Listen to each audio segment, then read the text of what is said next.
बिस्मिल्लाहिर्रहमानिर्रहीम। अस्सलाम वालेकुम नाज़रीन, आप यूट्यूब चैनल देख रहे हैं। मैं इमरान खान हूँ। परसों पाकिस्तान तहरीक इंसाफ का जलसा है मीनार पाकिस्तान का, जो उन्होंने अनाउंस किया हुआ है और उस जलसे को रोकने की पूरी कोशिश की जाएगी। लिस्टें बाकायदा जारी कर दी गई हैं और सारी रात छापे पड़ते रहे हैं। यानी ये जो रात गुजरी है, सारी रात छापे पड़ते रहे हैं पाकिस्तान तहरीक इंसाफ के कारकुनों के और जो लीडर्स हैं उनके घरों के ऊपर। जो नई लिस्टें बनाई गई हैं उनमें ए, बी और सी कैटेगरी के कारकुनों को रखा गया है। ना सिर्फ कारकुनों को रखा गया है बल्कि उनकी गिरफ्तारी के लिए छापे भी मारे गए हैं और ये पंजाब भर में छापे मारे जा रहे थे। स्पेशली जो है वो सेंट्रल पंजाब के अंदर रात भर छापे मारे जाते रहे हैं। इसमें जो मेरे पास लाहौर की लिस्ट आई है, उस लिस्ट के अंदर अब मैं देखूं तो कारकुनों की तादाद लगभग 800 के करीब लिखी हुई है। इसमें वो लोग भी हैं जो खाना लेकर जाते हैं, वो लोग भी हैं जो ट्रांसपोर्ट अरेंज करते हैं, वो लोग भी हैं जो कारकुनों के साथ जाते हैं। तो मुख्तलिफ़ किस्म के लोग हैं, कारकुन भी हैं और लीडर्स भी हैं। ख़ास तौर पे जो टिकट होल्डर्स हैं, जिनको टिकट मिलेगा या जिन्होंने अपने कागजात नामजदगी जमा करवा रखे हैं, उनकी गिरफ्तारियों की कोशिशें की गई हैं। इस्लामाबाद में एक बड़ा खौफनाक क्रैकडाउन किया गया है पाकिस्तान तहरीक इंसाफ के कारकुनों पे। उस हवाले से सिद्दीक जान साहब ने भी रिपोर्ट किया, दीगर बहुत सारे दोस्त हैं वो भी रिपोर्ट कर रहे थे। कहना यह है कि पीटीआई रहनुमाओं और वर्कर्स के घरों में पुलिस दाखिल हो गई है, चादर और चारदीवारी का तकद्दुस पामाल कर रही है। अस्पतालों से ज़ख्मी कारकुनान को भी गिरफ्तार किया जा रहा है। तमाम थानों के एसएचओ को कारकुनान की गिरफ्तारी का टारगेट मिल गया है। 7 बजे तक हर थाने का एसएचओ अपनी कारकर्दगी रिपोर्ट पेश करे। अफसरान ने हुक्म दिया है कि तहरीक इंसाफ के जो यूनियन कौंसल लेवल तक जो लीडर्स मौजूद हैं या जो पैनल्स के अंदर जो कारकुनान मौजूद हैं, उन तमाम को गिरफ़्तार कर लिया जाए। और तमाम पुलिस वालों को ये कहा गया है कि आपने अपनी रिपोर्ट जमा करवानी है कि आपने कितने कारकुन गिरफ़्तार किए हैं। तो ये एक अजीबोगरीब सूरत हाल है। सियासी जमात के कारकुनों को सिर्फ इस बुनियाद पर गिरफ़्तार किया जा रहा है कि उसका ताल्लुक़ एक सियासी जमात से है। हमने माजी में पाकिस्तान में इस किस्म की नफ़रत फैलती हुई देखी है। हम अगर पुरानी किताबें उठाकर पढ़ें तो हमें समझ आती है कि एस्टेब्लिशमेंट के ख़िलाफ़ जो भी सियासी जमातें कभी भी आवाज़ उठाती हुई दिखाई दी, फिर उनके कारकुन गायब किए गए, उनके कारकुनों को उठाया गया, उनके ऊपर टॉर्चर किया गया, उन्हें तशद्दुद का निशाना बनाया गया। मैं आपको कुछ और मिसालें भी दे सकता हूँ, लेकिन मेरे ख्याल में ख़बरें बहुत ज़्यादा हैं, हमें आगे बढ़ना चाहिए और ख़बरों के ऊपर बात करनी चाहिए। एक तो ये हो रहा है वहाँ पे क्रैकडाउन, एक लाहौर में क्रैकडाउन हो रहा है, पंजाब के दीगर अजला के अंदर क्रैकडाउन हो रहा है और पाकिस्तान तहरीक इंसाफ के लोगों को बड़े पैमाने पर रमज़ानुल मुबारक से पहले ये इरादा है कि गिरफ़्तार किया जाए। क्योंकि रमज़ानुल मुबारक में गिरफ़्तारियाँ करना, ये सारी चीज़ें करना वैसे काफ़ी बेशर्मी दरकार है उसके लिए, लेकिन मेरा नहीं ख्याल कि काफ़ी बेशर्मी के बावजूद भी रमज़ानुल मुबारक में सिर्फ इस बुनियाद पे कि ये सियासी कारकुन है और इसका सियासी नुक्ता नज़र हमें पसंद नहीं है, कारकुनों को गिरफ़्तार किया जा सकेगा। इस वक्त पूरा का पूरा निज़ाम ऐसे काम कर रहा है कि एक शख्स को गिराने में लगा हुआ है। इमरान खान साहब, उनकी पार्टी के लोग और इमरान खान साहब के साथ जो अवामुन्नास है। अवामुन्नास मैं इसलिए कह रहा हूँ कि बहुत सारे ऐसे लोगों को मैंने देखा जो इस तहरीक का हिस्सा बन रहे हैं, जो सियासी नहीं हैं या वो सियासत में किरदार अदा नहीं करते, वो गैर सियासी नौइयत के लोग हैं, लेकिन वो इस सारी सूरत हाल को देखते हुए इस नतीजे पर पहुँचे हैं कि पाकिस्तान के पास एक लीडर है और उसको खोना नहीं चाहिए। लिहाजा वो भी अब एक पार्टी बन के सामने आ गए हैं, अवाम का एक बहुत बड़ा हिस्सा। अब वो भी इस तहरीक का हिस्सा बनते चले जा रहे हैं, तो लोगों की तादाद बहुत ज़्यादा है। एक तरफ मैं ये देख रहा हूँ कि इमरान खान पाकिस्तानी और लोगों की बहुत बड़ी तादाद जो उनके वोटर्स हैं, सपोर्टर्स हैं, वो सारे एक तरफ खड़े हैं और ये लगभग 70% से ज़्यादा पाकिस्तान है। अच्छा, ये बात मैं इसलिए कर रहा हूँ कि 70% से ज़्यादा पाकिस्तान है कि आप अभी इलेक्शन करवा लें। अगर कोई मेरी बात को चैलेंज करना चाहता है कि मैं गलत बात कर रहा हूँ, इमरान खान के पास 70% से ज़्यादा पाकिस्तान नहीं है, आप पाकिस्तान में आज इलेक्शन करवा लें, आपको सुबह नतीजा पता चल जाएगा साफ और शफाफ इलेक्शन में कि लोग इमरान खान के साथ मिल गए हैं। अब आपको ये बात पसंद आती है या आपको ये बात नहीं पसंद आती, लोग मिल गए हैं भाई, अब क्या करें। इमरान खान की आपको हुक्मरानी का तरीकाकार पसंद आता है या नहीं आता है, लोग इमरान खान के साथ मिल गए हैं भाई, क्या करें। अब दूसरी तरफ जो है वो कौन कौन खड़ा हुआ है, पीडीएम की तमाम पॉलिटिकल पार्टीज, इमरान खान साहब के साथ रहने वाले जो माजी के इत्तेहादी थे वो भी जाकर पीडीएम की जमातों के साथ मिल गए हैं। पीपल्स पार्टी बज़ाहिर पीडीएम में नहीं है, लेकिन उन्हीं का हिस्सा है, हुकूमत का हिस्सा है। फिर जो निगरान हुकूमतें बनी हैं वो निगरान हुकूमतें भी इमरान खान के अगेंस्ट खड़ी हैं। उन निगरान हुकूमतों में चुन चुन कर उन लोगों को लगाया गया जो इस लेवल तक जा सकते हैं कि सूबों में लड़ाई करवा दो, जो इस लेवल तक जा सकते हैं कि वो ये कहें कि पठान जो हैं वो दहशतगर्द हैं। ये कितनी बड़ी ज़्यादती है। यानी लेबल किया जा रहा है पाकिस्तान की एक कौम को, पठानों को, पख्तूनों को लेबल किया जा रहा है कि दहशतगर्द हैं, और मरियम नवाज उसको प्रमोट कर रही है। आमर मीर जैसे लोग उसको प्रमोट कर रहे हैं। एक भाई ये भी कह रहा है कि जनाब गिलगित बल्तिस्तान की पुलिस ने बंदूकें उठा के जो है वो दूसरे सूबों की पुलिस के ऊपर तान ली। ये सारा प्रोपेगेंडा किया जा रहा है। तो एक ये लोग भी उस तरफ खड़े हुए हैं, निगरान हुकूमतें भी खड़ी हुई हैं, पॉलिटिकल स्टेक होल्डर सारे के सारे दूसरी तरफ खड़े हुए हैं। अब पाकिस्तान की एस्टेब्लिशमेंट वो भी उसी तरफ खड़ी हुई है। यानी एस्टेब्लिशमेंट जिसने रजीम चेंज ऑपरेशन के अंदर कलीदी और बुनियादी किरदार अदा किया था, वो आज भी इमरान खान का रास्ता रोकना चाहती है, और ये दिखाई दे रहा है। ये मैं अपने तजर्बे की बुनियाद पे आपको कह रहा हूँ, और ये साबित किया जा सकता है कि एस्टेब्लिशमेंट वाकई, क्योंकि देखें ना 505 का मुकदमा तो एस्टेब्लिशमेंट की मर्जी के बगैर नहीं हो सकता, किसी को गद्दार और बागी डिक्लेयर नहीं किया जा सकता। इतने बड़े बड़े ऑपरेशन निगरान हुकूमतें नहीं करती होती, और पुलिस वाले इतने अजीबोगरीब पॉलिटिकल काम नहीं करते होते जब तक कि उनके ऊपर से आशीर्वाद ना हो।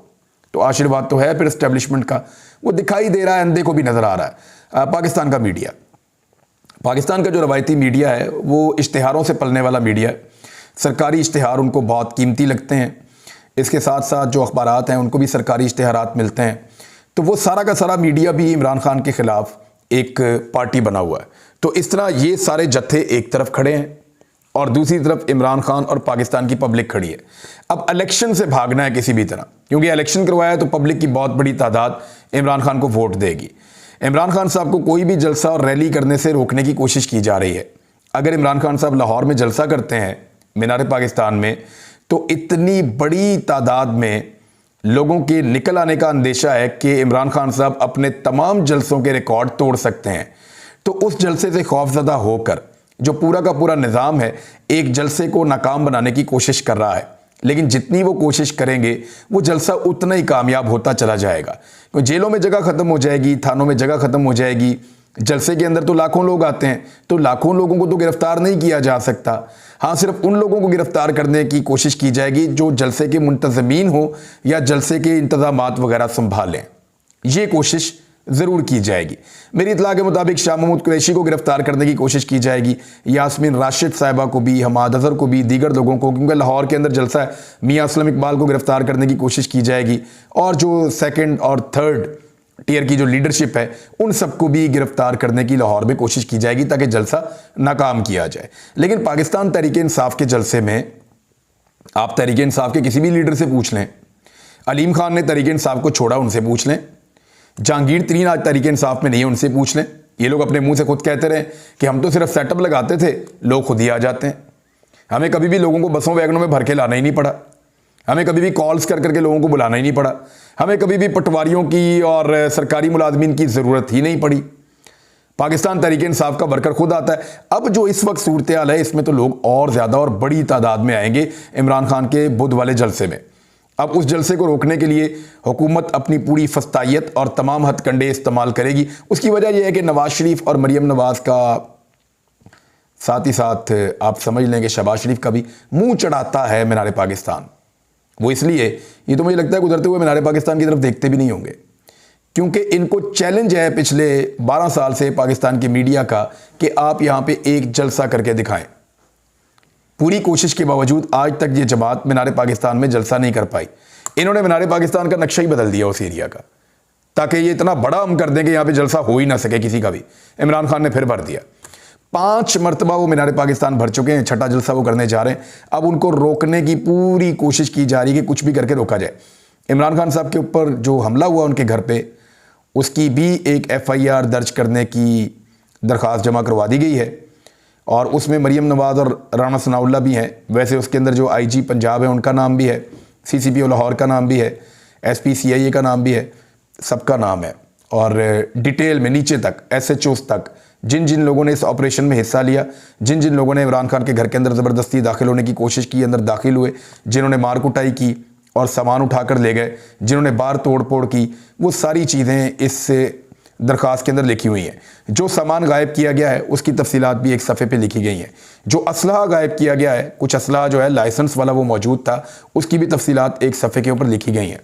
तो प्रॉपर तरीके से एक FIR दर्ज करने की कोशिश की गई है। इमरान खान साहब की लीगल टीम ने इस मामले को उठाया है। मियां अली अशफाक ने गालिबन ये इमरान खान साहब के केस का पहला हिस्सा है जिसको प्रैक्टिकली हैंडल करना शुरू किया है, और मुझे उम्मीद है कि ये FIR दर्ज हो जाएगी। अगर नहीं होगी तो मामला अदालत में जाएगा। अगर अदालत के अहकामात हो जाते हैं तो फिर ये FIR तो करनी पड़ेगी। अल्टीमेटली ये FIR दर्ज तो होनी है, और जब भी ये FIR दर्ज होगी तो इन अफसरान को जवाब देना पड़ेगा। इंतहाई मुश्किल सूरत हाल है पुलिस वालों के लिए। हुक्म ना माने तो नौकरी ख़राब होती है, हुक्म माने तो ऐसा गैर कानूनी अमल हो जाता है जिसकी बाद में सज़ा काटनी पड़ती है। इस्लामाबाद पुलिस ने सेनेटर शिबली फराज साहब के घर पे भी छापा मारा है। कल उनके ऊपर काफ़ी टॉर्चर किया गया था, वो अस्पताल में एडमिट भी थे। अब दोबारा उन्हें गिरफ्तार करने की कोशिश की जा रही है। थाना गोलड़ा में एक मुकदमा इस्लामाबाद में दर्ज किया गया है और लगातार गिरफ्तारियों की कोशिश की जा रही है। दूसरी जानिब राणा सनाउल्लाह साहब ने ये जो बात की है ना कि सारे पाकिस्तान में इलेक्शन इकट्ठे करवा दिए जाते हैं। अब फ़र्ज़ करें पाकिस्तान में भी इलेक्शन नहीं होता। नादरीन, अप्रैल शुरू होने वाला है, अभी रमज़ान मुबारक आ जाएगा, एक महीने का पता भी नहीं चलेगा। और छोटी ईद से लेकर बकरा ईद तक टाइम कैसे गुजरता है पता ही नहीं चलता, 2.5 महीने का। और बकरा ईद के बाद यानी हज के बाद ये हुकूमत के ख़त्म होने का टाइम आ जाएगा। फ़र्ज़ करें अगर ये अपने टाइम पे भी इलेक्शन करवा लेते हैं, अव्वल तो ये होना नहीं है क्योंकि 90 दिन की तारीख दर्ज है आईने पाकिस्तान के अंदर। फ़र्ज़ करें एस्टैब्लिशमेंट किसी भी तरह खींच के तान के इमरान खान को जेल में डाल के 2 नंबरियां करके कुछ भी करके ये सारा निज़ाम जो है वो इलेक्शन को डिले करके ले जाता है सितंबर अक्टूबर तक, तो क्या तब ये इलेक्शन जीत जाएंगे? सादा सवाल है मेरा। क्या तब ये इलेक्शन जीत जाएंगे? क्या तब तक महंगाई कम हो जाएगी? क्या तब तक पाकिस्तान की इकॉनमी ठीक हो जाएगी? नहीं होगी, ये और ज़्यादा फंस जाएंगे। इन गर्मियों की लोड शेडिंग और इन गर्मियों में लोगों को जो महंगी बिजली मिलेगी और इस रमज़ान मुबारक में लोग जो चीज़ें बर्दाश्त करेंगे, फिर आगे बकरा ईद आ रही है, जब लोगों की 2-2 ईदें ख़राब होंगी तो फिर लोग इनके साथ क्या करेंगे आपको अंदाज़ा भी नहीं है आपको। यानी पाकिस्तानी जो हैं वो इतनी मुश्किल सूरत हाल में तो आज से 50 साल पहले भी नहीं आए थे, जिस सूरत हाल में अब आ गए हैं। जब पाकिस्तान 2 लख्त हुआ वो पाकिस्तान के ऊपर एक मुश्किल तरीन वक्त था, आज शायद उससे भी मुश्किल वक्त है। और एक अजीब चीज़ ये है कि लोग कसूरवार नहीं समझते इस इंपोर्टेड हुकूमत को उस लेवल पे जिस लेवल पे वो कसूरवार समझते हैं इनको लाने वालों को। यानी मैंने पहली मरतबा ऐसा देखा है, बाहर जाएं लोगों से बात करें, मेरा एस्टेब्लिशमेंट को चैलेंज है वो जाएं जाकर लोगों से बात करें। इदारे के अंदर जो लोग बैठे हुए हैं मुख्तलिफ इदारों में उनको चैलेंज है, जाएं जाकर सादा कपड़े पहने लोगों से जाके बात करें, ना बताएं कि आप किस इदारे से आए, कौन लोग हैं आप, पूछें लोगों से। लोग नहीं कहते कि शहबाज शरीफ कसूरवार है, वो ये कहते हैं ज़रूर कि शहबाज शरीफ की वजह से हम डूब गए, लेकिन वो असल में जिसको कसूरवार समझते हैं वो कहते हैं जी जो इनको लेकर आया ना वो असल कसूरवार है। सहूलतकारों को, हैंडलर्स को, पाकिस्तान की एस्टेब्लिशमेंट को रजीम चेंज ऑपरेशन के बाद पाकिस्तानी सबसे बड़ा कसूरवार समझते हैं अपने हालात की खराबी के लिए। बहरहाल, और इसी गुस्से में पाकिस्तानी ये कह रहे हैं कि हमारी जिद है कि अब हम अपने वोट के साथ फैसला करेंगे कि किसको पाकिस्तान की हुकूमत देनी है। ज़मान पार्क पे भी एक अटैक का प्लान था, अभी भी है, हो सकता है जब मैं वीडियो रिकॉर्ड कर रहा हूँ उसके बाद हो जाए, हो सकता है कि एक आधे दिन के बाद हो जाए, क्योंकि अगर कामयाबी हासिल नहीं होती पुलिस को और इंतज़ामिया को तो ऐन मुमकिन है कि इमरान खान साहब के घर पे एक ऑपरेशन और किया जाए, क्योंकि लाहौर वाला जलसा रमज़ान मुबारक से एक दिन पहले है।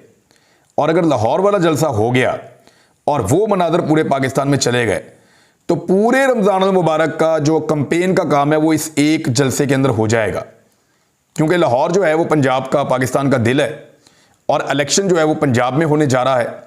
और पंजाब के दिल के अंदर अगर इमरान खान साहब एक बहुत बड़ा जलसा कर देते हैं तो पूरे पंजाब के अंदर इसकी वाइब्स जाएंगी तो पूरे पाकिस्तान में, लेकिन पूरे पंजाब में जाएंगी। रमज़ान में इमरान खान साहब को अगर मौका मिला और वो 4 जलसे भी कर गए, 4 मुख्तलिफ जगहों पे जाके उन्होंने जलसे कर दिए और बाकी टाइम उन्होंने अपने घर में भी गुजारा और इसी तरह रोज़ाना वो अपनी जो सोशल मीडिया के जरिए से कंपेन करते हैं वो करते रहे, तो पाकिस्तान तहरीक इंसाफ इलेक्शन में फिर भी क्लीन स्वीप कर जाएगी।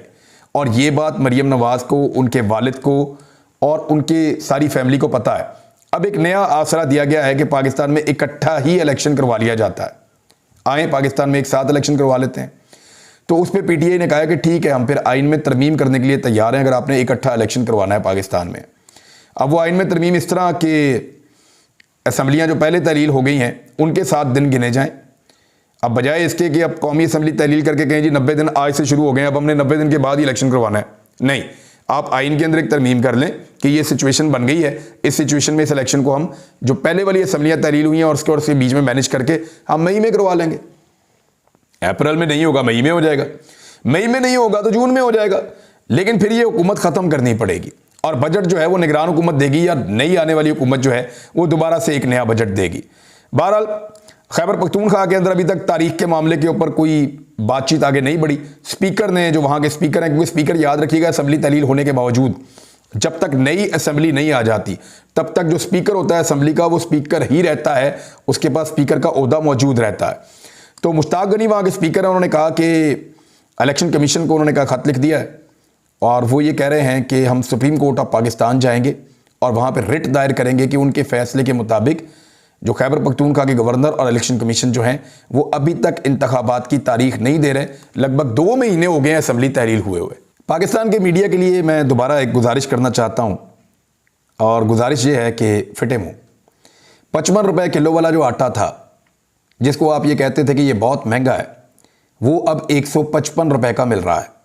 कराची के शहरी पाकिस्तान की तारीख में पहली मरतबा आटा जो है 20 किलो का थैला 3100 रुपये का ख़रीदने पर मजबूर हैं। ये आटे का थैला जब 1100 रुपये का मिलता था तो पाकिस्तान का मीडिया जो है वो हाथ में बाइक पकड़ के हर एक के मुंह में तुन देता था, आटा कितने का, आटा कितने का, कितना महंगा हो गया तब्दीली, आ गया मज़ा, हर एक के मुंह में माइक। अब आटा जो है वो 3100 रुपये का 20 किलो वाला है, 2000 रुपये उस पर इजाफा हो गया, 3 गुना कीमत होगी आटे की, डबल नहीं हुआ, 3 गुना हो गया और पाकिस्तान का मीडिया सो रहा है। तो शर्म ही नहीं आती इनको बेशर्मों को। बस मैं ये चाहता हूँ कि उसी तरह माइक लेकर निकलें, जाकर लोगों से पूछें, लोग इनको जवाब भी दें, साथ एक चपेट भी मारें, तो फिर जो है वो पाकिस्तान की मीडिया को अपनी औकात का पता चले। अब तक के लिए इतना ही, अपना ख्याल रखिएगा, अपने चैनल का भी। अल्लाह हाफ़िज़।